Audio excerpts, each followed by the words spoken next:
Now to a 5 on Your Side I-Team report we've been working on for months. When you send your kids to school, you expect them to be safe. But what do you do when their classmates, 8, 9, and 10 years old, sexually victimize other children, often causing a lifetime of damage? Our investigation found that it's happening far more than you would think. And the reason you may not know about it is that your school may not be telling you. They're trying to turn me into a monster. I don't like it. What you're watching I need to get away from me. is a 9-year-old child falling apart. I'm not doing it. I'm never doing it. And what happened to her may also be occurring in your school. It'll never stop. It'll never stop. But her grandmother, Charlotte, remembers a different girl. Very bright, very inquisitive. Until one day, she came home from Malincrot School in the St. Louis School District. She would be upset and she would go straight to the bed and get in the bed and cover her head up. Day after day it went on until the girl refused to move. Turns out her granddaughter said she was being molested at school. They would get her in the morning when she got off the bus behind the basketball court. And not by an adult, but by classmates, 10 years old. 2 boys with their hands down my granddaughter's pants. In that instance, they took away every ounce of childhood that she had. Students sexually attacking students, not college kids, but children in middle and even elementary schools, doing crimes fit for adults. Experts say it's happening far more than you'd think. And parents tell us when it does, often they're being left in the dark.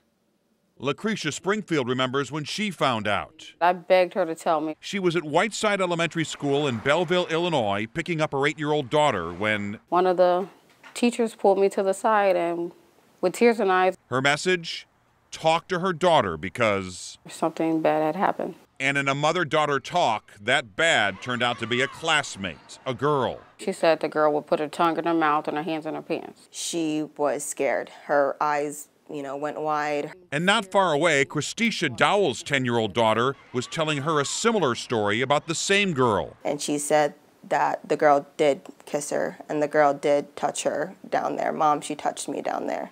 But it gets worse because Lucretia claims that later on, an official from Whiteside admitted there had been earlier incidents with other kids and her daughter.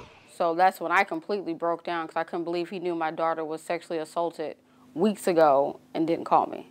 Nor did the school call the police, she says. So she did it. I'm not reporting it. It is completely going against their obligation to do so. I'm sorry, but if you put your hands down somebody's pants, that outright is sexual assault and that is criminal behavior. Dr. Dorothy Espelage is an expert on child bullying and assault. She says schools often downplay or hide these sort of problems. One reason? Lawsuits. Schools are very concerned about litigation. At the same time, you never want to have your school's name or district plastered in the paper. So most certainly schools run from that type of thing. So what to do? Some say force school districts to report all sex assaults to their state education agency, thereby putting it on the record. 38 states require it and share that information with the public. But Missouri and Illinois do not.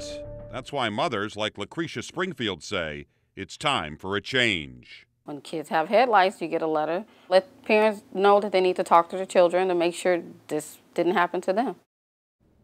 So what do educators and state officials have to say? We contacted the Malincrot School and the St. Louis Public School System, but have yet to hear back. The Whiteside School District did send us a written statement saying in part that there was an incident of inappropriate contact and that the parents of all the students involved have been contacted, something the moms you heard from dispute.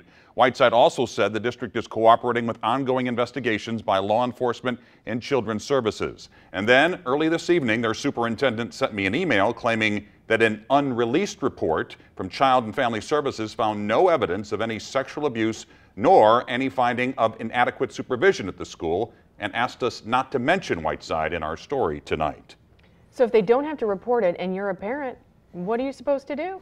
Well, at our website, KSDK.com, we do have some advice from experts. And there's also a statement from the Missouri Division of Elementary and Secondary Schools, which says, by the way, there are no state statutes or federal laws that call for Missouri to collect data on sexual assault. The Illinois State Board of Education declined a request for an interview, but something needs to change if these parents are going to feel better about this situation. A reminder, if you have a story idea for the I-Team, let us know about it. Email 5onyourside@ksdk.com, or you can call us at 314-444-5231.